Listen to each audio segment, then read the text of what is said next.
प्रणाम आप सभी को। मेरा नाम रोशन है। दोस्तों, आज मैं आप सबके लिए लेकर आया हूँ एक बहुत ही लोकप्रिय कहानी जिसका शीर्षक है अमृतसर आ गया है। भारत पाकिस्तान के विभाजन के आसपास के दंगों को दर्शाती यह कहानी बहुत ही लोकप्रिय है और उम्मीद करता हूँ आप सबको पसंद आएगी। तो चलिए शुरू करते हैं कहानी का पाठ। गाड़ी के डिब्बे में बहुत मुसाफिर नहीं थे। मेरे सामने वाली सीट पर बैठे सरदार जी देर से मुझे लाम के किस्से सुनाते रहे थे। वह लाम के दिनों में वर्मा की लड़ाई में भाग ले चुके थे और बात बात पर खी खी करके हंसते और गोरे फौजियों की खिल्ली उड़ाते रहते थे। डब्बे में 3 पठान व्यापारी भी थे। उनमें से एक हरे रंग की पोशाक पहने ऊपर वाली बर्थ पर लेटा हुआ था। वह आदमी बड़ा हंसमुख था और बड़ी देर से मेरे साथ वाली सीट पर बैठे एक दुबले से बाबू के साथ उसका मजाक चल रहा था। वह दुबला बाबू पेशावर का रहने वाला जान पड़ता था, क्योंकि किसी किसी वक्त वे आपस में पश्तो में बातें करने लगते थे। मेरे सामने दाईं ओर कोने में एक बुढ़िया मुंह सिर ढांपे बैठी थी और देर से माला जप रही थी। यही कुछ लोग रहे होंगे। संभव है 2-1 और मुसाफिर भी रहे हो, पर वे स्पष्टतः मुझे याद नहीं। गाड़ी धीमी रफ्तार से चली जा रही थी और गाड़ी में बैठे मुसाफिर बतिया रहे थे और बाहर गेहूं के खेतों में हल्की हल्की लहड़ियां उठ रही थी। और मैं मन ही मन बड़ा खुश था, क्योंकि मैं दिल्ली में होने वाला स्वतंत्रता दिवस समारोह देखने जा रहा था। उन दिनों के बारे में सोचता हूँ तो लगता है हम किसी छुटपुटे में जी रहे थे। शायद समय बीत जाने पर अतीत का सारा व्यापार ही छुटपुटे में बीता जान पड़ता है। ज्यों-ज्यों भविष्य के पट खुलते जाते हैं, यह छुटपुटा और भी गहराता चला जाता है। उन्हीं दिनों पाकिस्तान के बनाए जाने का ऐलान किया गया था और लोग तरह तरह के अनुमान लगाने लगे थे कि भविष्य में जीवन की रूपरेखा कैसी होगी, पर किसी की भी कल्पना बहुत दूर तक नहीं जा पाती थी।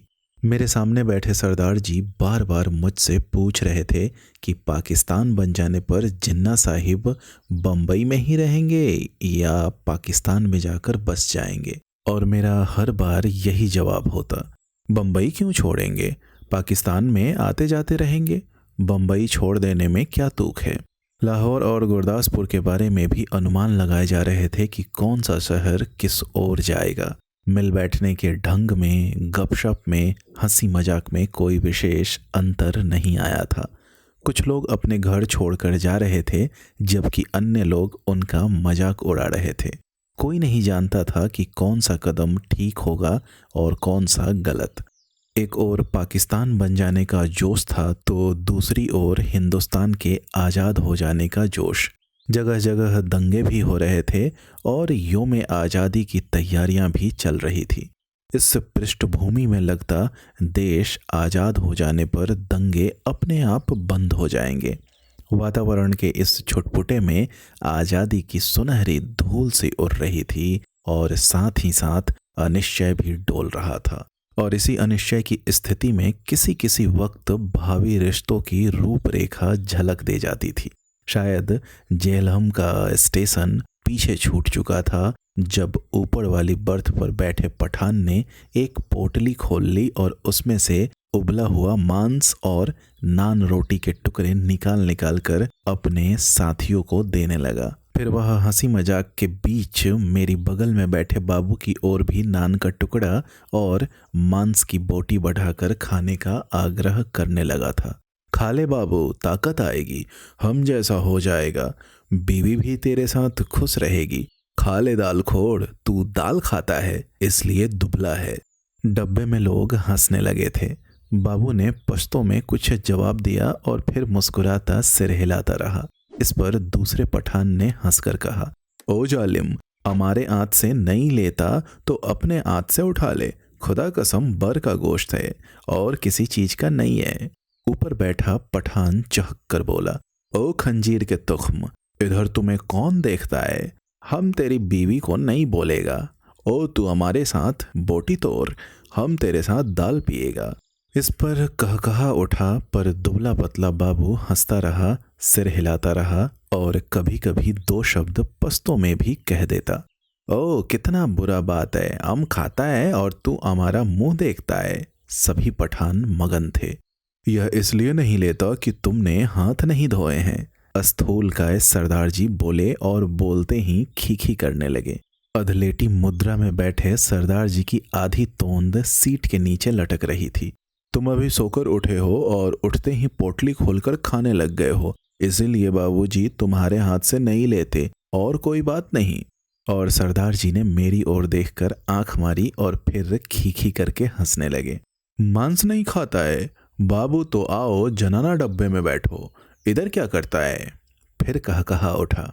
डब्बे में और भी अनेक मुसाफिर थे, लेकिन पुराने मुसाफिर यही थे जो सफर शुरू होने पर गाड़ी में बैठे थे।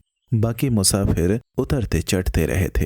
पुराने मुसाफिर होने के नाते ही उनमें एक तरह की बेतकल्लुफी आ गई थी। ओ इधर आकर बैठो, तुम हमारे साथ बैठो, आओ जालिम, किस्सा खाने की बातें करेंगे। तभी किसी स्टेशन पर गाड़ी रुकी थी और नए मुसाफिरों का रेला अंदर आ गया था। बहुत से मुसाफिर एक साथ घुसते चले आए थे। कौन सा स्टेशन है, किसी ने पूछा। वजीराबाद है शायद, मैंने बाहर की ओर देखकर कहा। गाड़ी वहीं थोड़ी देर के लिए खड़ी रही, पर छूटने से पहले एक छोटी सी घटना घटी। एक आदमी साथ वाले डब्बे में से पानी लेने उतरा और नल पर जाकर पानी लोटे में भर रहा था। जब वह भागकर अपने डब्बे की ओर लौट आया, छलछलाते लोटे में से पानी गिर रहा था, लेकिन जिस ढंग से वह भागा था उसी ने बहुत कुछ बता दिया था। नल पर खड़े और भी लोग, 3 या 4 आदमी रहे होंगे, इधर उधर अपने अपने डब्बे की ओर भाग गए थे। इस तरह घबराकर भागते लोगों को मैं देख चुका था। देखते ही देखते प्लेटफॉर्म खाली हो गया, मगर डब्बे के अंदर अभी भी हंसी मजाक चल रहा था। कहीं कोई गड़बड़ है, मेरे पास बैठे दुबले बाबू ने कहा। कहीं कुछ था, लेकिन क्या था कोई भी स्पष्ट नहीं जानता था। मैं अनेक दंगे देख चुका था, इसलिए वातावरण में होने वाली छोटी सी तब्दीली को भी भांप गया था। भागते व्यक्ति, खटाक से बंद होते दरवाजे, घरों की छतों पर खड़े लोग, चुप्पी और सन्नाटा, सभी दंगों के चिन्ह थे। तभी पिछले दरवाजे की ओर से, जो प्लेटफॉर्म की ओर न खुलकर दूसरी ओर खुलता था, हल्का सा शोर हुआ। कोई मुसाफिर अंदर घुसना चाह रहा था। कहाँ घुसा आ रहा है, नहीं है जगह, बोल दिया जगह नहीं है, किसी ने कहा। बंद करो जी दरवाजा, यूं ही मुंह उठाए घुसे आते हैं, आवाजें आ रही थी। जितनी देर कोई मुसाफिर डब्बे के बाहर खड़ा अंदर आने की चेष्टा करता रहे, अंदर बैठे मुसाफिर उसका विरोध करते रहते हैं। पर एक बार जैसे तैसे वह अंदर आ जाए तो विरोध खत्म हो जाता है और वह मुसाफिर जल्द ही डब्बे की दुनिया का निवासी बन जाता है और अगले स्टेशन पर वही सबसे पहले बाहर खड़े मुसाफिरों पर चिल्लाने लगता है, नहीं है जगह, अगले डब्बे में जाओ, घुसे आते हैं। दरवाजे पर शोर बढ़ता जा रहा था। तभी मैले कुचैले कपड़ों और लटकती मूंछों वाला एक आदमी दरवाजे में से अंदर घुसता दिखाई दिया। चिकट मैले कपड़े, जरूर कहीं हलवाई की दुकान करता होगा। वह लोगों की शिकायतों, आवाजों की ओर ध्यान दिए बिना दरवाजे की ओर घूमकर बड़ा सा काले रंग का संदूक अंदर की ओर घसीटने लगा। आ जाओ, तुम भी चढ़ाओ, वह अपने पीछे किसी से कहे जा रहा था। तभी दरवाजे में एक पतली सूखी सी औरत नजर आई और उसके पीछे 16-17 बरस की सांवली सी एक लड़की अंदर आ गई।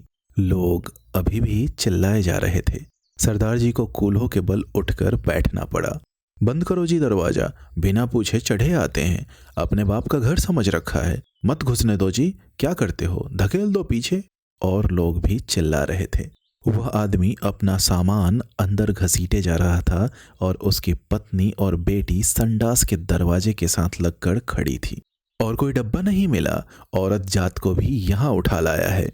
वह आदमी पसीने से तर था और हाँफता हुआ सामान अंदर घसीटे जा रहा था। संदूक के बाद रस्सियों से बंधी खाट की पाटियां अंदर खींचने लगा।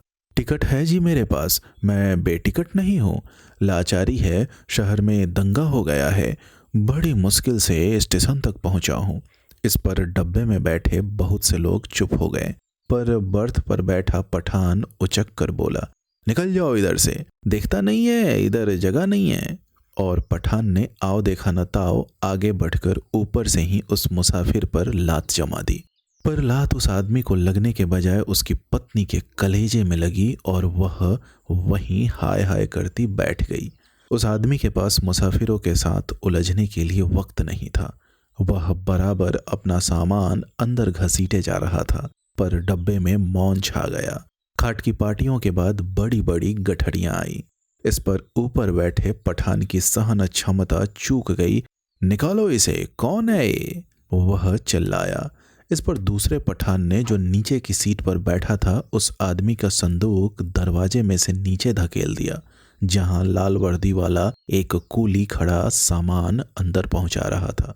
उसकी पत्नी के चोट लगने पर कुछ मुसाफिर चुप हो गए थे। केवल कोने में बैठी बुढ़िया कुड़लाए जा रही थी।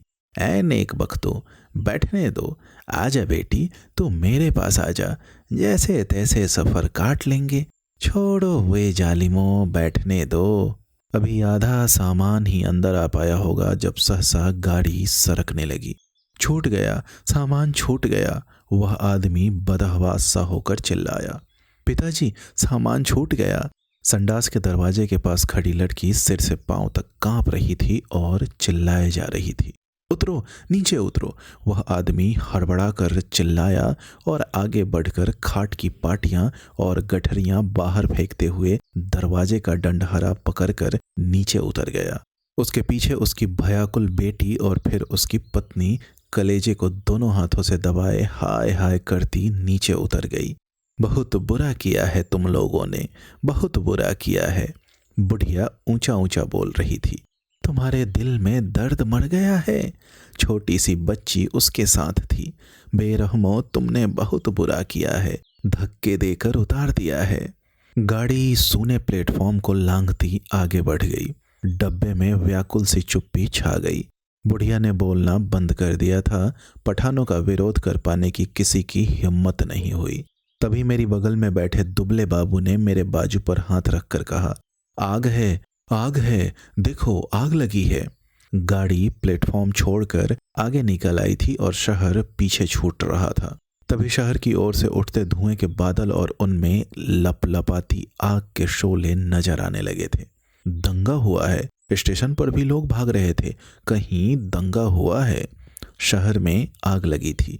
बात डब्बे भर के मुसाफिरों को पता चल गई और वे लपक लपक कर खिड़कियों में से आग का दृश्य देखने लगे। जब गाड़ी शहर छोड़कर आगे बढ़ गई तो डब्बे में सन्नाटा छा गया। मैंने घूमकर डब्बे के अंदर देखा। दुबले बाबू का चेहरा पीला पड़ गया था और माथे पर पसीने की परत किसी मुर्दे के माथे की तरह चमक रही थी। मुझे लगा जैसे अपनी अपनी जगह बैठे सभी मुसाफिरों ने अपने आसपास बैठे लोगों का जायजा ले लिया है। सरदार जी उठकर मेरी सीट पर आ बैठे। नीचे वाली सीट पर बैठा पठान उठा और अपने दो साथी पठानों के साथ ऊपर वाली बर्थ पर चढ़ गया। वही क्रिया शायद रेलगाड़ी के अन्य डब्बों में भी चल रही थी। डब्बे में तनाव आ गया। लोगों ने बतियाना बंद कर दिया। तीनों के तीनों पठान ऊपर वाली बर्थ पर एक साथ बैठे चुपचाप नीचे की ओर देखे जा रहे थे। सभी मुसाफिरों की आंखें पहले से ज्यादा खुली खुली, ज्यादा शंकित सी लगी। यही स्थिति संभवतः गाड़ी के सभी डिब्बों में व्याप रही थी। कौन सा स्टेशन था यह? डब्बे में किसी ने पूछा। वजीराबाद, किसी ने उत्तर दिया।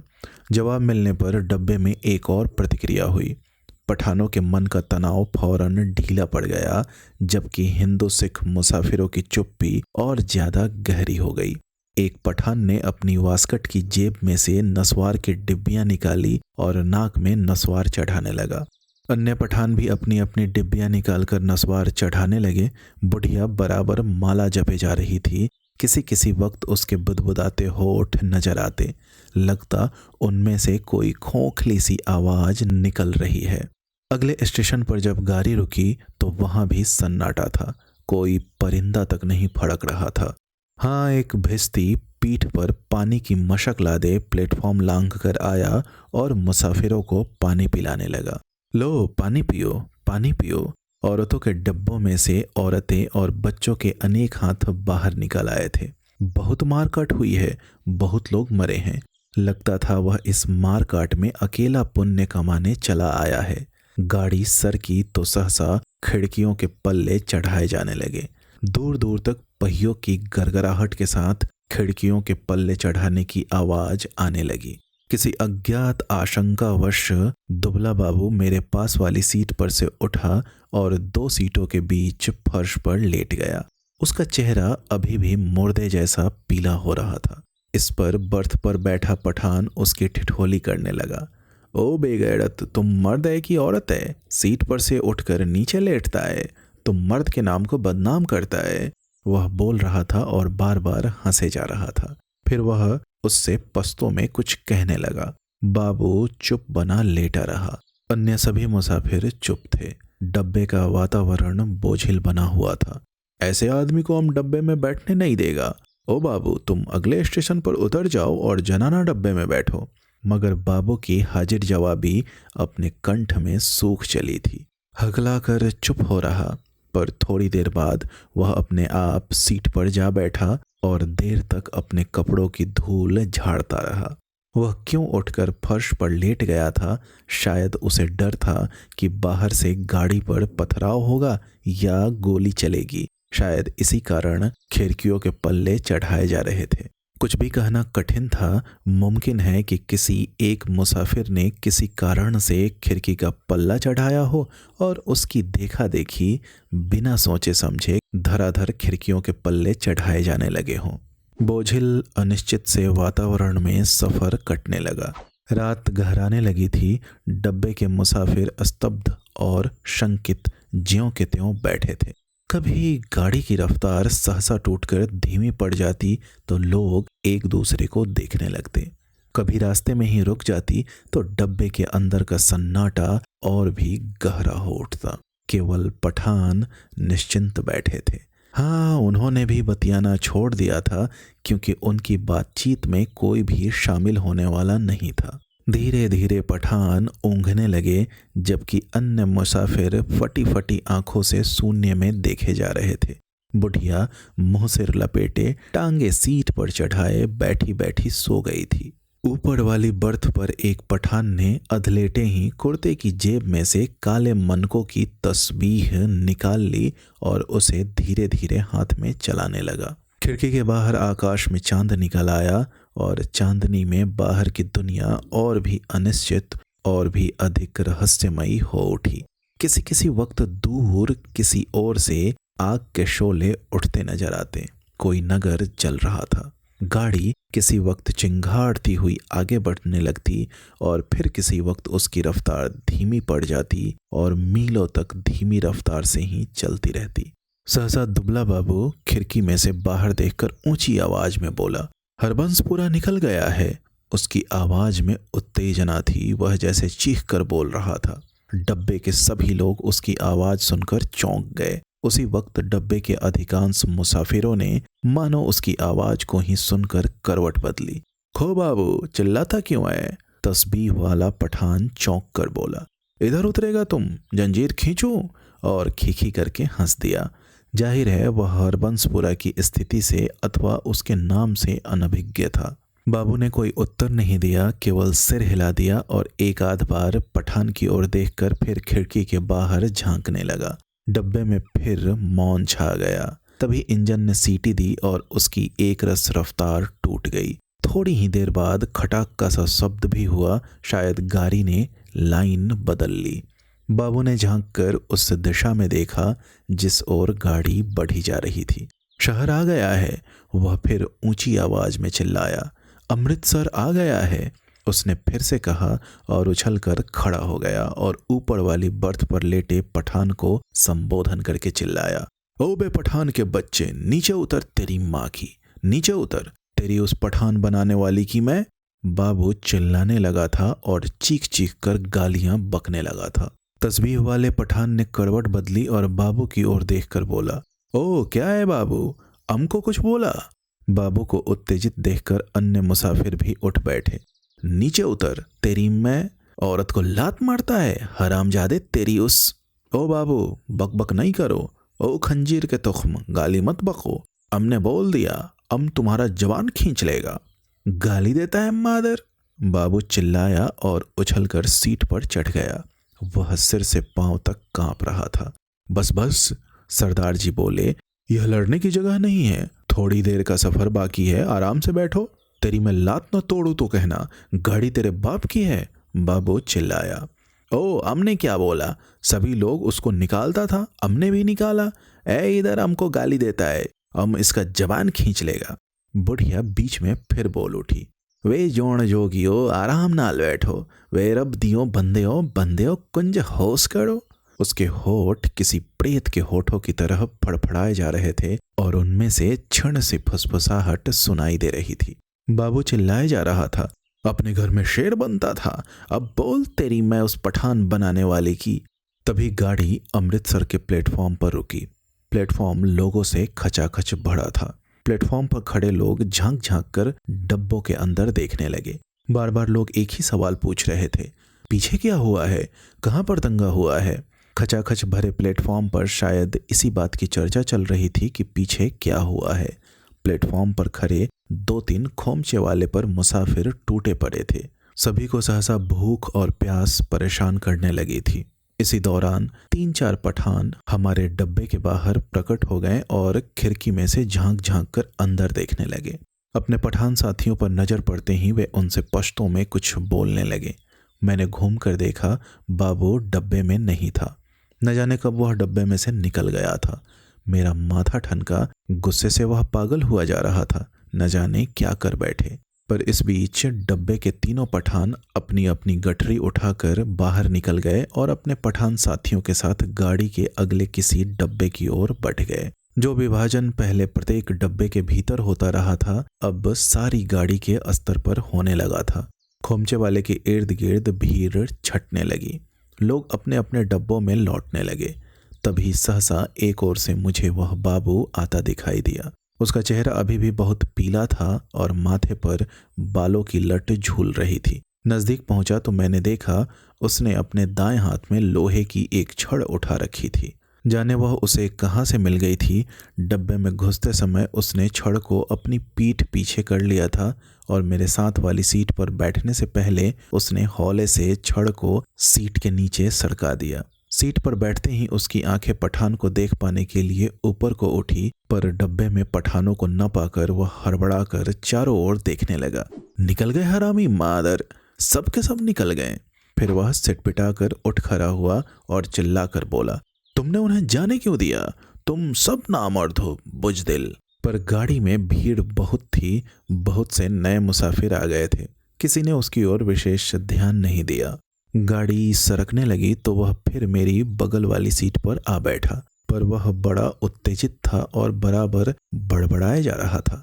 धीरे धीरे हिचकोले खाती गाड़ी आगे बढ़ने लगी।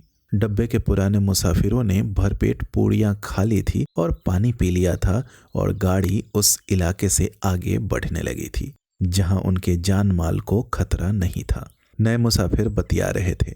धीरे धीरे गाड़ी फिर समतल गति से चलने लगी थी। कुछ ही देर बाद लोग ऊँघने भी लगे थे, मगर बाबू अभी भी फटी फटी आंखों से सामने की ओर देखे जा रहा था। बार बार मुझसे पूछता कि पठान डब्बे में से निकलकर किस ओर को गए हैं। उसके सिर पर जुनून सवार था। गाड़ी के हिचकोलों में मैं खुद ऊँघने लगा था। डब्बे में लेट पाने के लिए जगह नहीं थी। बैठे बैठे ही नींद में मेरा सिर कभी एक ओर लुढ़क जाता, कभी दूसरी ओर को। किसी किसी वक्त झटके से मेरी नींद टूटती और मुझे सामने की सीट पर अस्त व्यस्त से परे सरदार जी के खर्राटे सुनाई देते। अमृतसर पहुंचने के बाद सरदार जी फिर से सामने वाली सीट पर टांगे पसार कर लेट गए थे। डब्बे में तरह तरह की आड़ी तिरछी मुद्राओं में मुसाफिर पड़े थे। उनकी विभत्स मुद्राओं को देखकर लगता था डब्बा लाशों से भरा है। पास बैठे बाबू पर नजर पड़ती तो कभी तो वह खिड़की के बाहर मुंह किए देख रहा होता, कभी दीवार से पीठ लगाए तन कर बैठा नजर आता। किसी किसी वक्त गाड़ी किसी स्टेशन पर रुकती तो पहियों की गड़गड़ाहट बंद होने पर निस्तब्धता सी छा जाती। तभी लगता जैसे प्लेटफॉर्म पर कुछ गिरा है या जैसे कोई मुसाफिर गाड़ी में से उतरा है और झटके से उठकर बैठ जाता। इसी तरह एक बार जब मेरी नींद टूटी तो गाड़ी की रफ्तार धीमी पड़ गई थी और डब्बे में अंधेरा था। मैंने उसी तरह अधलेटे खिड़की में से बाहर देखा। दूर पीछे की ओर किसी स्टेशन के सिग्नल के लाल कुमकुमे चमक रहे थे। स्पष्टतः गाड़ी कोई स्टेशन लांघ कर आई थी, पर अभी तक उसने रफ्तार नहीं पकड़ी थी। डब्बे के बाहर मुझे धीमे से अस्फुट स्वर सुनाई दिए। दूर ही एक धूमिल सा काला पुंज नजर आया। नींद की खुमारी में मेरी आंखें कुछ देर तक उस पर लगी रही, फिर मैंने उसे समझ पाने का विचार छोड़ दिया। डब्बे के अंदर अंधेरा था, बत्तियां बुझी हुई थी, लेकिन बाहर लगता था पौ फटने वाली है। मेरी पीठ पीछे डब्बे के बाहर किसी चीज को खड़ोंचने की सी आवाजें आई। मैंने दरवाजे की ओर घूम कर देखा, डब्बे का दरवाजा बंद था। मुझे फिर से दरवाजा खरोंचने की आवाज सुनाई दी। मैंने फिर साफ साफ सुना लाठी से कोई व्यक्ति डब्बे का दरवाजा पटपटा रहा था। मैंने झांक कर खिड़की के बाहर देखा। सचमुच एक आदमी डब्बे की 2 सीढ़ियां चढ़ाया था। उसके कंधे पर एक गठरी झूल रही थी और हाथ में लाठी थी, और उसने बदरंग से कपड़े पहन रखे थे और उसके दाढ़ी थी। फिर मेरी नज़र बाहर नीचे की ओर गई। गाड़ी के साथ साथ एक औरत भागती चली आ रही थी, नंगे पांव, और उसने 2 गठरियां उठा रखी थी। बोझ के कारण उससे दौड़ा नहीं जा रहा था। डब्बे के पायदान पर खड़ा आदमी बार बार उसकी ओर मुड़कर देख रहा था और हाँफता हुआ कहे जा रहा था, आजा आजा, तू भी चढ़ा, आजा। दरवाजे पर फिर से लाठी फटफटाने की आवाज आई। खोलो जी दरवाजा, खुदा के वास्ते दरवाजा खोलो। वह आदमी हाँफ रहा था। खुदा के लिए दरवाजा खोलो, मेरे साथ में औरत जात है, गाड़ी निकल जाएगी। सहसा मैंने देखा बाबू हड़बड़ाकर उठ खड़ा हुआ और दरवाजे के पास जाकर दरवाजे में लगी खिड़की में से मुंह बाहर निकालकर बोला, कौन है? इधर जगह नहीं है। बाहर खड़ा आदमी फिर गिड़गिड़ाने लगा, खुदा के वास्ते गाड़ी निकल जाएगी। और वह आदमी खिड़की में से अपना हाथ अंदर डालकर दरवाजा खोल पाने के लिए सिटकनी टटोलने लगा। नहीं है जगह, बोल दिया उतर जाओ गाड़ी पर से। बाबू चिल्लाया और उसी क्षण लपक कर दरवाजा खोल दिया। या अल्लाह, उस आदमी के अस्फुट से शब्द सुनाई दिए। दरवाजा खुलने पर जैसे उसने इत्मीनान की सांस ली हो, और उसी वक्त मैंने बाबू के हाथ में छड़ को चमकते देखा। एक ही भरपूर वार बाबू ने उस मुसाफिर के सिर पर किया था। मैं देखते ही डर गया और मेरी टांगें लड़ज गई। मुझे लगा जैसे छड़ के वार का उस आदमी पर कोई असर नहीं हुआ। उसके दोनों हाथ अभी भी जोर से डंडहरे को पकड़े हुए थे। कंधे पर से लटकती गठरी खिसक कर उसकी कोहनी पर आ गई थी। तभी सहसा उसके चेहरे पर लहू की 2-3 धारें एक साथ फूट पड़ी। झुरमुटे में मुझे उसके खुले होठ और चमकते दांत नजर आए। वह 2-1 बार या अल्लाह बुदबुदाया और फिर उसके पैर खड़खड़ा गए। उसकी आंखों ने बाबू की ओर देखा, अधमुंदी सी आंखें जो धीरे धीरे सिकुड़ती जा रही थी, मानो उसे पहचानने की कोशिश कर रही हो कि वह कौन है और उससे किस अदावत का बदला ले रहा है। इस बीच अंधेरा कुछ और छन गया था। उसके होठ फिर से फड़फड़ाए और उनमें उसके सफ़ेद दांत फिर से झलक उठे। मुझे लगा जैसे वह मुस्कुराया है, पर वास्तव में केवल त्रास के कारण ही उसके होठों में बल पड़ने लगे थे। नीचे पटरी के साथ साथ भागती औरत बड़बड़ाए और कोसे जा रही थी। उसे अभी भी मालूम नहीं हो पाया था कि क्या हुआ है। वह अभी भी शायद यही समझ रही थी कि गठरी के कारण उसका पति गाड़ी पर ठीक तरह से चढ़ नहीं पा रहा है और कि उसका पैर जम नहीं पा रहा है। वह गाड़ी के साथ साथ भागती हुई अपनी 2 गठरियों के बावजूद अपने पति के पैर को पकड़ पकड़ कर सीढ़ी पर टिकाने की कोशिश कर रही थी। तभी सहसा डंडहरे पर से उस आदमी के दोनों हाथ छूट गए और वह कटे पेड़ की भांति नीचे जा गिरा, और उसके गिरते ही औरत ने भागना बंद कर दिया, मानो दोनों का सफर एक साथ ही खत्म हो गया हो। बाबू अभी भी मेरे निकट डब्बे के खुले दरवाजे में बुत का बुत बना खड़ा था। लोहे की छड़ अभी भी उसके हाथ में थी, मुझे लगा जैसे वह छड़ को फेंक देना चाहता है, लेकिन उसे फेंक नहीं पा रहा। उसका हाथ जैसे उठ नहीं रहा था। मेरी सांस अभी भी फूली हुई थी और डब्बे के अंधियारे कोने में मैं खिड़की के साथ सटकर बैठा उसकी ओर देखे जा रहा था। फिर वह आदमी खड़े खड़े हिला। किसी अज्ञात प्रेरणावश वह एक कदम आगे बढ़ाया और दरवाजे में से बाहर पीछे की ओर देखने लगा। गाड़ी ही आगे निकलती जा रही थी। दूर पटरी के किनारे अंधियारा पुंज सा नजर आ रहा था। बाबू का शरीर हरकत में आया। एक झटके में उसने छड़ को डब्बे के बाहर फेंक दिया। फिर घूमकर डब्बे के अंदर दाएं बाएं ओर देखने लगा। सभी मुसाफिर सोए पड़े थे। मेरी ओर उसकी नज़र नहीं उठी। थोड़ी देर तक वह खड़ा डोलता रहा। फिर उसने घूमकर दरवाज़ा बंद कर दिया। उसने ध्यान से अपने कपड़ों की ओर देखा, अपने दोनों हाथों की ओर देखा। फिर एक एक करके अपने दोनों हाथों को नाक के पास ले जाकर उसने उन्हें सूंघा, मानो जानना चाहता हो कि उसके हाथों से खून की बू तो नहीं आ रही है। फिर वह दबे पांव चलता हुआ आया और मेरी बगल वाली सीट पर बैठ गया। धीरे धीरे छुटपुटा छंटने लगा। दिन खुलने लगा। साफ सुथरी सी रोशनी चारों ओर फैलने लगी। किसी ने जंजीर खींचकर गाड़ी को खड़ा नहीं किया था। छड़ खाकर गिरी उसकी देह मीलों पीछे छूट चुकी थी। सामने गेहूं के खेतों में फिर से हल्की हल्की लहड़ियां उठने लगी थी। सरदार जी बदन खुजलाते उठ बैठे। मेरी बगल में बैठा बाबू दोनों हाथ सिर के पीछे रखे सामने की ओर देखे जा रहा था। रात भर में उसके चेहरे पर दाढ़ी के छोटे छोटे बाल उग आए थे। अपने सामने बैठा देखकर सरदार उसके साथ बतियाने लगा। बड़े जीवट वाले हो बाबू, दुबले पतले हो पर बड़े गुर्दे वाले हो। बड़ी हिम्मत दिखाई है। तुमसे डरकर ही वे पठान डब्बे में से निकल गए। यहाँ बने रहते तो एक ना एक की खोपड़ी तुम जरूर दुरुस्त कर देते। और सरदार जी हंसने लगे। बाबू जवाब में मुस्कुराया, एक विभत्स सी मुस्कान, और देर तक सरदार के चेहरे की ओर देखता रहा। दोस्तों, उम्मीद करता हूँ यह कहानी आपको पसंद आई होगी। ऐसी ही ढेरों कहानियाँ सुनने के लिए आप हमसे जुड़े रहें। बहुत बहुत धन्यवाद।